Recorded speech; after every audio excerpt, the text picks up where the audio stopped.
Greetings and salutations on this lovely, I think it's an autumn day. If it's Wednesday, it must be 6 o'clock. But oh no, Gary decided because he was grumpy and our lighting department couldn't get their act together, it's now just after 5 o'clock. Hello, Gary, senor. how are you, my boy? I'm well. Good to see you again. I see you nice and warm. Yes. Can you just do what you I do will there? do what I do. There we go. So welcome to episode 78 of Wave How's it, Yellow. everybody? Our production and research department decided we're going to call this program That Sucks. THAT sucks. Yes, but I'm not listening. You're not listening. No, that's when I come to next weekend and it's Grand Prix, then I'll listen. So Gary, that sucks. And why? Because, well, Peter Wright probably, I won't say invented ground effect in Formula One, but he certainly perfected it with the Lotus 78. And ironically, it was in 1977 that the Lotus 78 started. So, well, there you go. Took Mario Andretti to the World Championship. So, Gary, I'm glad you voted today. And a special shout out to Rui Campos, who is leading the shout for the racing party. Rui, I know you voted. Obrigado. And next, in 4 years' time, 5 years' time, when the next election comes. Election, bro. Not what you said. Gary, there's stuff going on in my head. Again. Oh, it's magic, man. I love it. Rui, you will be able to vote for the racing party. It's going to be real. I've just had a discussion with its founder and chairman and head man, Chief bottle washer. the chief oak, and he assured me that the racing party is going. Gary, is going to happen next election. Look what our research department gave me. It's like 2 pages of stuff. This is so awesome. All these guys online must have voted already. Like, Yeah, so shout out to Ian Pepper, yes. because Ian was going to be our guest tonight, and the thing we like about Ian is that he calls a spade and a frickin' shovel. And he's proper with just straight talk, and we were really looking forward to Ian, but he fell off his scooter and broke his wrists. So now, Both wrists. Ian, I know I smile. I feel for you, bro. But get better. Yeah. Luckily he's not Italian because he wouldn't be able to talk because you know how Italians talk with their hands all the time. Now, Ian Pepper, Yeah. he's... Get well soon, friend.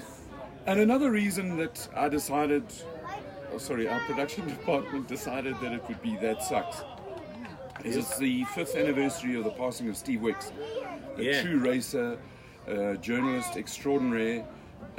He was a journalist who worked. He didn't write off press releases, he wrote them. He made stories, he is a story. He was a magnificent man, a racer, a proper guy. Stevie raced well up there with all the other racers. That was 2014. And then the other, talking about arrivals and departures, Yes. Jules Villeneuve, 1982, punched a hole, went through the pearly gates so fast he punched a hole in the other side of heaven. A proper racer. A guy who Chris Amon said that he doubted whether he understood the difference between fear and bravery. He knew that bravery, he had no fear, according to Amon. And bravery is doing stuff in understanding the consequences. Why do they say I'm not talking properly? It's the voice, it's Gary. I mean the voice in my throat. It's not working so good. So he competed in 66 Grand Prix, drove for 2 teams, McLaren and Ferrari. He won 6 races, was only on the pole once, but was considered by many as the absolute fastest race car driver of his time. And he was a firm favourite, and I think that's what got us as fans, and I was only 12-ish when he died, was the fact that he never gave up, and he gave absolutely everything to his racing. What a man, what a true human being. Put this with me for a second. And Just look at my cup. thanks, Gary. So, Mr. Just hold this little thimble thing and work on it. Gary, so we got to our sound department is on it. So Villeneuve, the pictures are inevitably of Villeneuve sideways, or with bits and pieces broken on the car, and he truly just gave it. Around his demise, there's a whole lot of things. It was at Zolder, and he had lots of issues with Didier Pironi because the previous race, I think, was San Marino. And at San Marino, there were team orders, and whoever was ahead at a point was going to win the race. So Happy Jack backed off, or Gilles backed off, and Pironi took advantage of it, and he was incensed. But the legend goes that it was this this anger, this hate, this rivalry that he had with Pironi, and his pissed offedness that Pironi passed him, that drove him into being crazy in qualifying, because Pironi was 0.1 of a second at the time of qualifying. It was raining, it was mist, but the facts are that he, according to our research department, the facts are that he had done his lap and he was going back to the pits, and Jules never ever drove slowly. Guys, just help our sound department here. Can you hear me now? And is the sound good? Please make a comment into the comment thingy, and then it'll work. Gary, what does the crowd say? At the moment, there's smiles, and Greg Jarman says those noisy kids in the background, not Collins Mike. Oh, No, okay. those are, we've now been sponsored by the Responsible Parenthood Association, and those noisy kids are actually adverts for birth control. We're not going to say that close to their parents. They can hear you fine. Fine. Yeah, You know what that's- fine stands for? Is this clean or dirty? It's Wednesday, so it could be anything. Doesn't matter. Gary? Like we say, It's be fully, prepared, because anything can happen. okay, it's fully insecure, neurotic, and emotional. And it's the most dangerous word in the world. Is that similar to Because- that word you came up with, Gary, mathematica? don't go there. I was trying very hard, and some say I was very trying. So, fine is one of those words that is the most dangerous word in the world. Because when you ask your wife, and we've both had one, and then they got rid of us. When you ask your wife, is everything okay? And she says, fine. You know you in the car. So, Jules, it was driving back to the pits rapidly, and there was a lot of spray, and he saw Jochen Maas was on the inside. Maas moved, he moved, two cars collided. It was a massive crash, car airborne, and the fragility of those cars was almost criminal with what we know now. Yeah. And he was thrown out of the In car. hindsight, yeah. Gary, we know that hindsight is freaking awesome, don't we? Gary? Yes? Yeah? I'm just checking that you still know. So he was thrown into the catch fencing and landed. It was horrible. And he died. So, to Jules Villeneuve, a racer who gave it everything, we salute you, and all of us who love motor racing want to be like you. Right, so talking about near misses, Denny Hamlin, Dover, this weekend, NASCAR, you know I love Dover. Kevin Harvick came fourth. He wasn't driving a Triumph. Gary, there's still issues here. So Martin Truex Jr. won it. It was rain delayed, and with NASCAR you have to delay it because you can't go on a single line racetrack. You can't go into corners with cars even on rain tires. And frankly, no tire manufacturer in the world has ever invented a tire that can handle the loads that a NASCAR has combined with the speeds.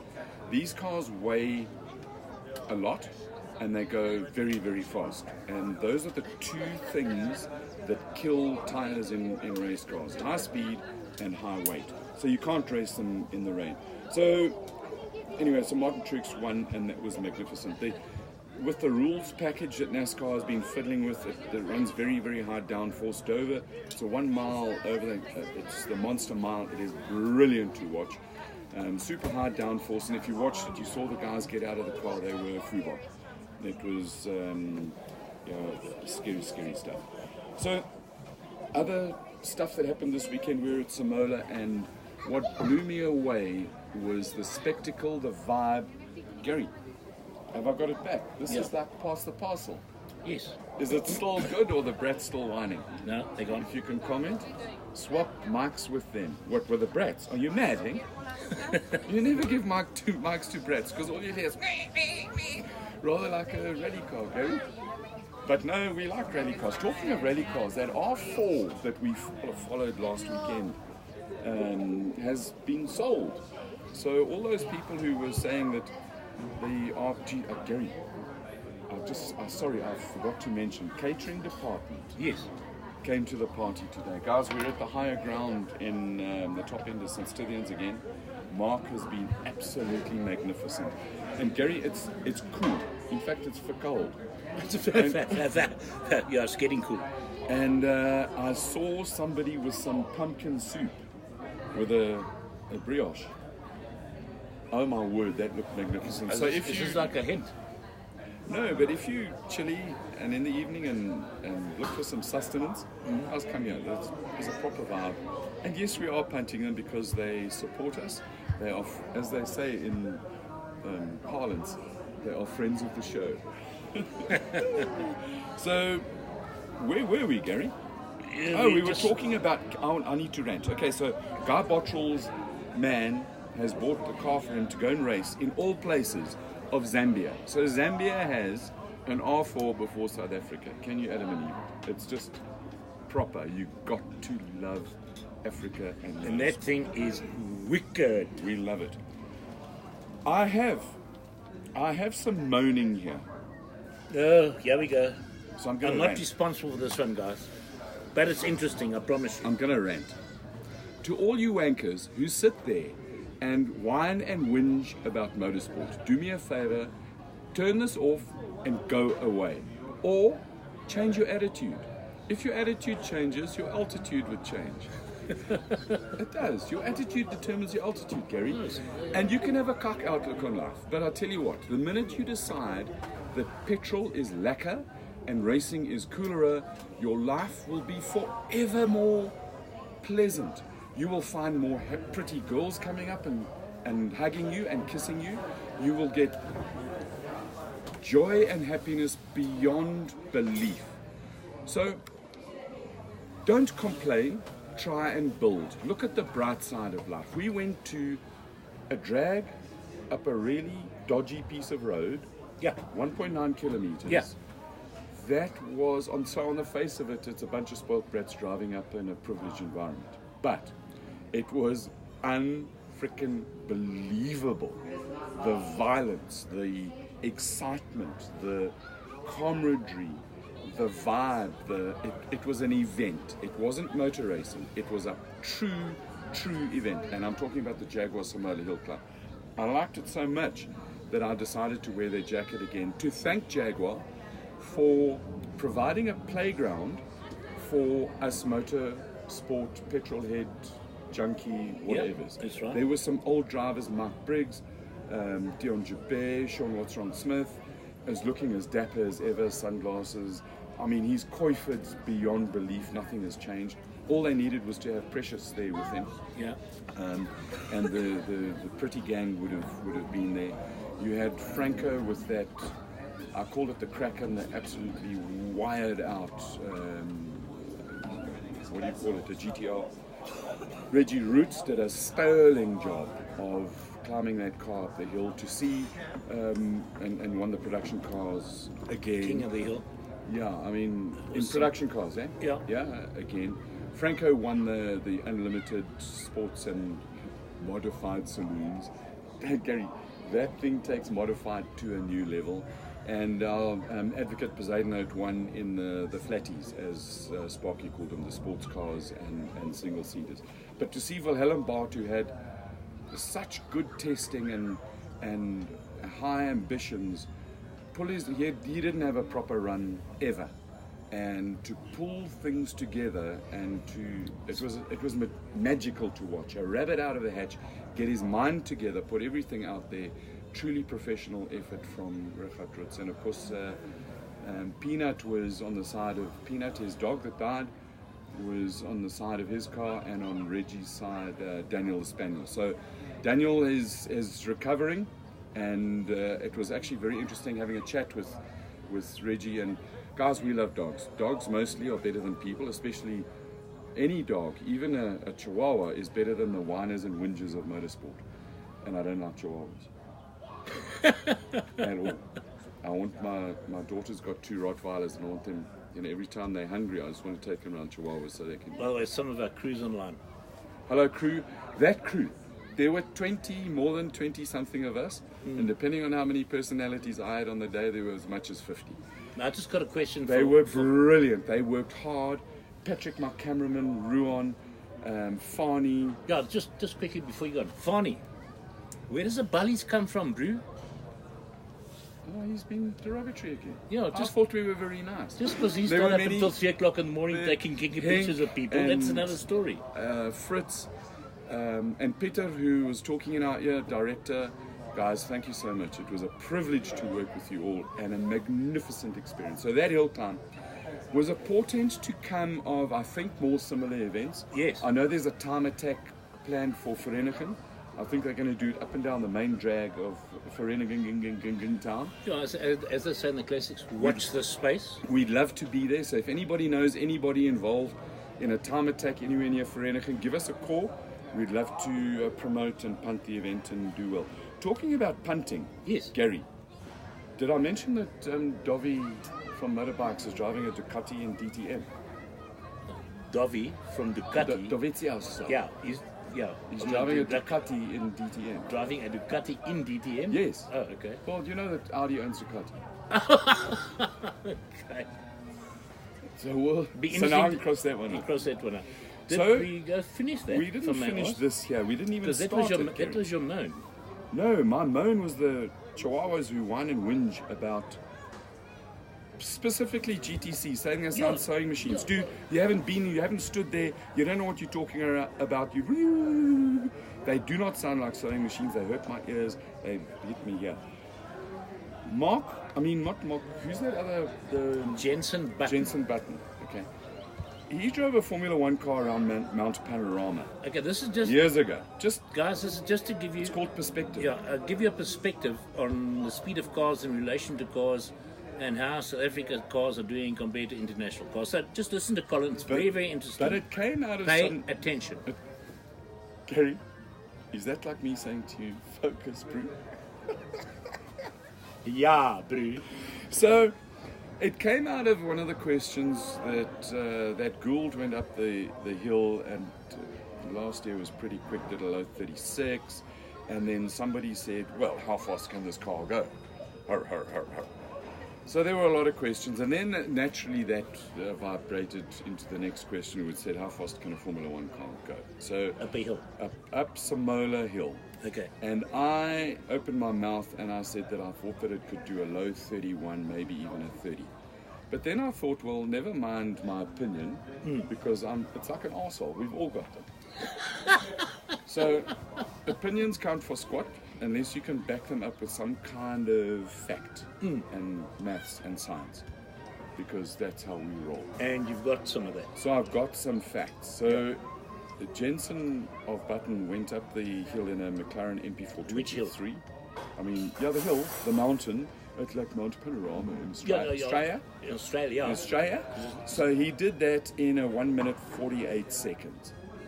Then recently, last week, now listen to this, Holden Motorsport invite Jensen Button, who's a Honda factory driver. Yeah. I don't know how that works. And he goes around Mount Panorama in a road-going Honda R-Type thingy and did a 235. Yeah. So 12 and 35 is 47. It's 47 seconds slower than a Formula One car. Yeah. Now let's put that into a little bit of other perspective. Yes. Because a Formula One car and a Honda R-Type, I mean, like, they're miles apart. The GT3 record around Mount Panorama, and for those of you who like Mount Panorama, there's a long straight.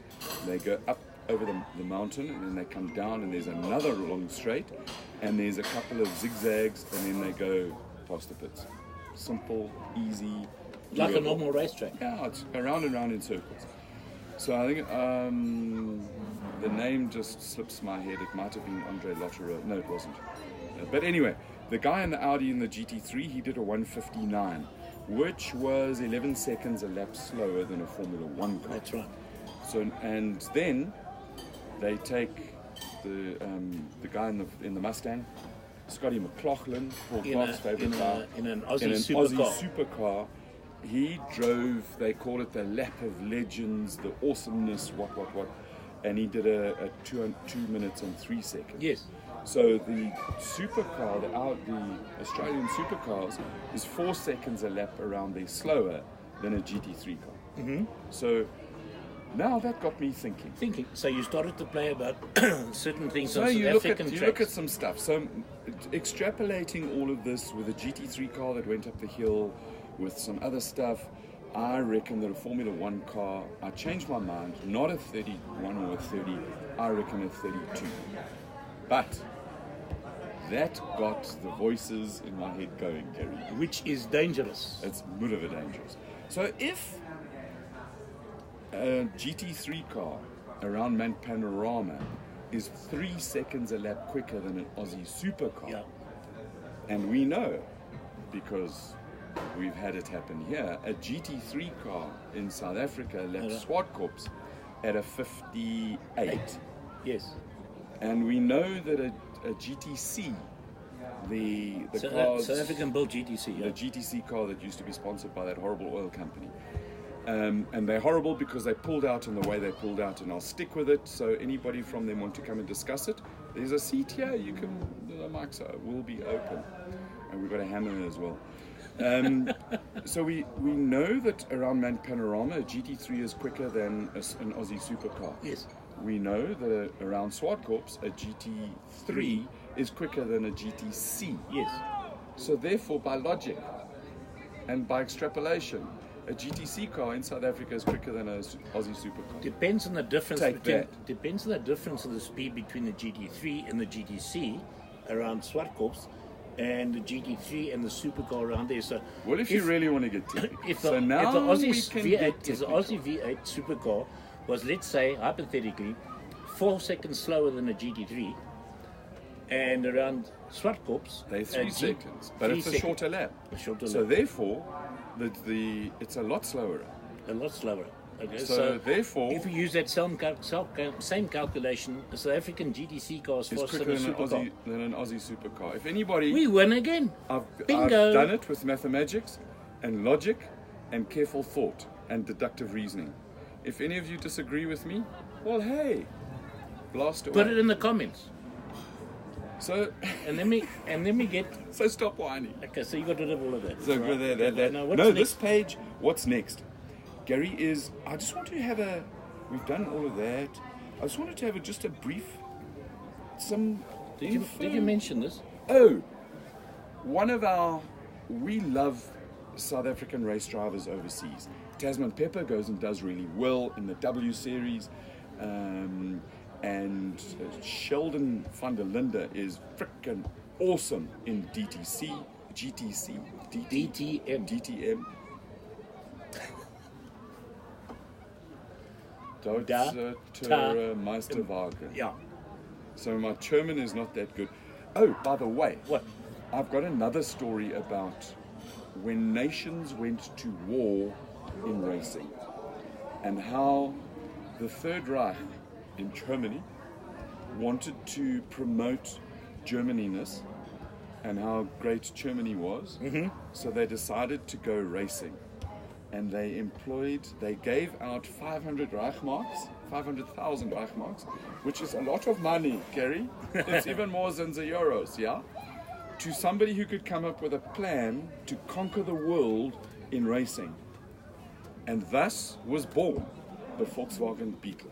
It's a story for another day, but I want you to mull over how the Third Reich gave rise to war in motorsports. Oh, okay. Where was I, Gary? No, you So- will- I was and then. And then? Talking about Pepper, Yeah. young Jordan did incredibly well, not as well as young Sheldon. Calvin. Every time I think of Sheldon, in Jordan the and DTM, Calvin are in the same thing together, and Sheldon's in DTM. So which was the? Oh no, it was the Abbo, the baby Abbo, Jonathan Abbo. Sorry, the mind is fried already. There's so many things going on here. Abbo See, did, baby Abbo did. They call him Johnny. Jono. Yeah. Jono Abbo. His father used to be called Adrian. So it's baby Adrian did really, really well. Those of you who were around in touring car days, you may know. But just to give guys, And that, a little bit of a Gary, story. Gary, hold on a minute. Okay, I haven't okay. finished where the thread goes. Oh, okay. We're talking about young drivers, and Stewie White did really well in the Formula 4s. And so happy birthday to Stuart White's daddy, David White. A proper oak. Makes the finest bride Cheers, Mania. at any race. David, Happy birthday. may you have an awesome birthday. And no, we're not going to sing. Gary, I think we should. Because what happens if you're happy? What do? Clap your hands. So, are you happy, Gary? Ask Mark that he's standing right there. Mark, are you happy? Mark, Clap your hands, Mark. come on. There we go. Hey, there we go. Thank you We very tried much. that this weekend. Terence Marsh was the funniest. Didn't want to do that. The other thing that just came across my desk. Do you Yes. know that the largest manufacturing sector in the South African economy is the motoring sector? Really? Absolutely. 30% of the South African manufacturing output is in vehicles and vehicle components. It contributes 6.8% to GDP. So anybody who says that motoring doesn't count, talking count. Okay, if you guys like that, remember those of you who haven't voted yet, use that. Sue's going to help promote it to grow, make it grow. And that will be the motorsport party? The racing party. No, because somebody will twist it. Maybe we call it petrol heads. No. We've got to find.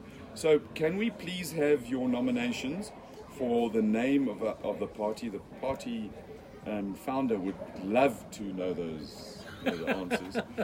And remember, if you've got any questions, queries, comments, and all of that, shove them in the thing there. Yeah. And we'll be able to come back at you. Oh, by the way, our most imports by volume come from India, and our most imports by value, where else? Come from Germany. And they are basically all Volkswagen Beetles. Were or are. No, are, because if you consider that the German motor industry was really exploded or really boosted by the Reich, the Third Reich, and all the Reichmarks, and they made Auto Union, Yeah. which is Audi, and Ferry Porsche made Porsche, Which is a polka. and South Africa is the third largest worldwide market for Porsches. Unbelievable. Anyway, that's another story. Just before you go on, this Mackie Sullivan. Yes. How's it, Mackie? Nice to have you online. He says, he asked us a bit earlier, are we going to cover the Tar Rally in Cape Town in July? Wink, wink. We would love to. And I said, we're working on it. Then he passes another comment and said, speak to me, we'll hook you up. Gary, All right. so shall we put that onto our contracts and future dates department? Yes. And I'll tell you what, just talking about the motor industry, Brazil, for all they invented Brazilians, No. which are, Now, Brazilian could be a number of things. So be careful Very- which way you go with this. Colin, pay attention. Gary, so the Brazilians had a number of brilliant ideas. One of amongst them was, if you want to make cars in our country, you have to provide a certain percentage of what you sell globally, globally from that factory, to motorsport. So what I think that we should do is maybe get 100 Rand from every car that is sold in that South is sold Africa. sold worldwide, but built in not South worldwide, Africa. no. That is sold, if you want to have a factory in South Africa and you build cars here, donate 100 Rand or whatever into a motorsport fund run by proper people. And I think that we've finally got a proper head honcho at Motorsports, South Africa, who can run it properly and transparently and all the rest of it, to promote racing talent. And this is one of the reasons why we wanted to have Ian Pepper on the show. He's got some very frank views for Ian, and he calls a spade a shovel. He tells it straight in terms of how to go from a go-karter in South Africa to the global stage. He's got 2 kids as an advantage. Chris Aberdeen will be able to tell us more, and of course the Funderlinders. And all of them basically have done it off their own bat with bugger all support from the South African motor industry. So shame on you, South African motor industry. Shame on you for not supporting our athletes. I'll say again, there's that TV program, what that everybody likes, where the chick walks through the village and with a bell, shame, shame, shame. South African motor industry, I know you do a lot, some of you, and in particular Volkswagen. Big support to them. But the rest of you, come on, man, get your act together. Right, Gary, Fritz Kleinman says, just in the humorous side, he says there is a political party related to, or there is a political thing related to motorsport. It's called SARS, South African Racing Series. And we are heavily invested into the party already. We have crossed eyes. And the subscriptions are compulsory. No, seriously, guys, if you haven't been following the story, our market research has been unbelievable. The response has been fantastic. People are all over social media. Thank you, Rui Campos, for starting that social media movement that he's voting for the Motorsport Party. Yeah. Our brief research last night, we canvassed 35 people. Everybody said yes. So in our estimation, in order to get one seat in Parliament, and preferably Gary, can you imagine you and I in Parliament? We could live broadcast from Parliament. It'd be fantastic. Yeah, we get a backseat view of the that's Parliament. fine. And the idea is to punt motorsport, the motor industry in South Africa, and the greatness of petrol-headedness. We only need about 42,978 more pledges, and we're there. Yeah. So it's an easy game. We'd like 32 down and the rest to go. Gary? Yes. You had some other stuff. Yes, I was going to sort of give you some idea, just a bit on the motorcycle side, because motorcycle and that kicks in this weekend again.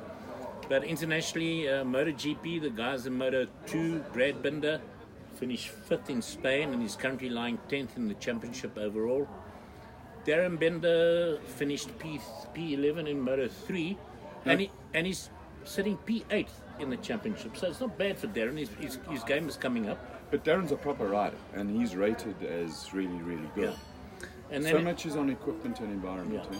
And then in America, we have Matthew Scorts in the thousands, and Cam Peterson. Matthew Scorts is currently sitting P7 in the American Championships, and Cam Peterson is sitting P9 in the American Championships.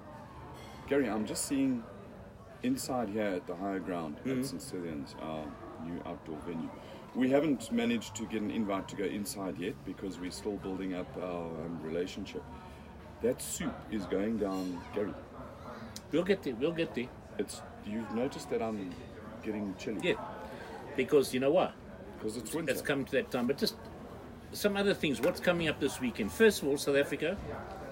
We have the next round of the Extreme Festival down in Cape Town. So all of you in Cape Town, we're going to be there. There's superbikes, there's GTCs. The Falcon Polo Challenge. That's correct. And you know what? There's also, you've got to go and stand next to the track and watch these cars. They shout, they bang, they pop, they're spectacular, they're very difficult to drive, they're super difficult to set up.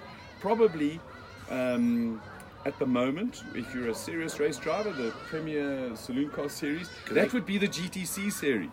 It's lekker. Yeah. And it's then not as nice as G&H Transport Supercars, which, you know. And then we also have the single-seaters in Wescam Formula 1600s. They'll be down there. Robbie Walk, is he going to drive again? He's in the GDC. Great to Robbie see him up Walk's the hill in in that A1. Yeah, he's there. And unfortunately, Stuart White will not be there because he's off to France for the next round of the French Formula 4. So we won't be seeing too much of Stuart White in South Africa in the single-seaters. But you know what? He's in France. He is the only South African in the fold, and I mean this by he's in the fold because he's been signed by Sauber as a Sauber junior driver. On track to the pinnacle of single-seaters. So he's one of the only South Africans in a position that, should he prove himself, could end up in Formula one day. And we really hope that comes off. And Gary, it's 1,003,000,000 to 1 chance, but it's always a chance. You never ever give up. It's like the lotto. If you don't have a ticket, you can't win. He's in the game, and he's not at the bottom step of the ladder. No. He's climbing that ladder, He's got the attitude, he's got the speed, and we watch the space. So, Daddy, have a happy birthday. And then just Tuka Mechanicos. Hola, handsome Rose. You know what, Gary? We failed. Mr. Buff. There were so many buffed cars at that hill climb, but we failed to mention any of the buffing that was going on in those cars. It was tragic. Yeah, but then we didn't have the buffer there. Well, because he has done it bailed. once. He bailed. The other thing going Yes. forward, and that I'd like you all to apply your minds to. In other words, that's you guys on that side of the camera, not this side. That Y'all, side. y'all are watching, and y'all ask your friends, what makes a good race? What makes a good motor race? Is it passing? Is it the unknown? Is it the tension, the suspense? The noise, the sound of cars. Or is it the spectacle? Or is it witnessing absolute brilliance in action? I don't know. I hope you mean. I just know when I've seen a good race. I hope you mean by brilliance, it's not just what the driver does, but that whole team that gets that car to go so brilliantly. Is that what you mean by brilliance? Or you're only could talking be. about driver No, action? it could be. It could be the way somebody, an underdog comes and does super well. Jody Scheckter in a Wolf, and he wins. Was that good? Was Jimmy Clark winning in an unfair car at Zandvoort good? Everybody said, "Oh, brilliant motor race." I thought it sucked. He had an unfair advantage, or when everybody goes back at back in the day in the Formula One of old. You mean when they had two cars on the lead lap? So it can't be close racing, or maybe it is. If you want passing, is the race on the highway between Joburg and Pretoria good? Because there's a bucket load of passing there. Yeah. I don't know. We want to know from you what constitutes a great race or a good race. When you look at it and you come away and you say, "Yeah, that was lekker racing." What is it that made it? So we want to build up some kind of a framework that we can apply unemotionally. Yeah. Or is it just emotional? Gary, That's I'm true. getting emotional. Okay. Listen, guys, it's coming towards the end of the show, but just another thing to keep your eyes out for. This weekend, we have the Blancpain GT Endurance Cup at Silverstone. It's the 4 hours at Silverstone. Kelvin's in there. Calvin van der Linde in the car number 66 and Jordan Pepper in car number 107. They'll be dancing around and giving each other a good challenge. Is David Perrell there? I think he is. I unfortunately didn't get that information, but watch, we will post it. Yes, he is. But he's in a Ferrari. Car number 333. Now, he's changed the color of this car a couple of times. And that is the Moretti Momo Ferrari number. That's right. Yes. Okay. And then on bikes, we have young Sheridan Marais in the 8 Hours of Slovakia. Is he still young? Yeah. Well, Compared to you, everyone's compared to young. me, he's younger. He's doing the 8 Hours of Slovakia this weekend. That's there. So a lot of international racing, a lot of South Africans on the international scene keeping us proud, and a lot of us trying to make it happen down here.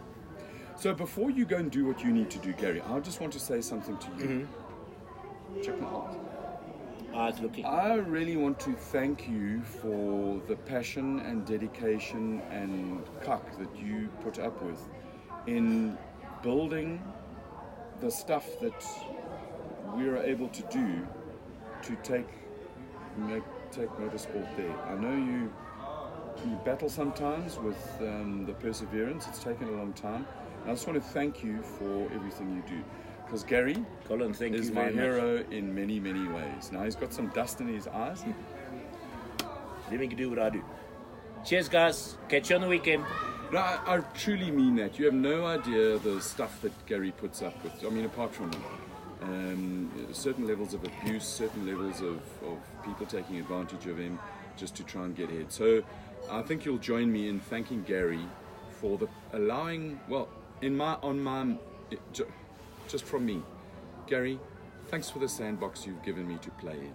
On that note, join us next week for episode 79 of Waved Yellow. Have a great week. Be safe, be careful, and be fast. Cheers.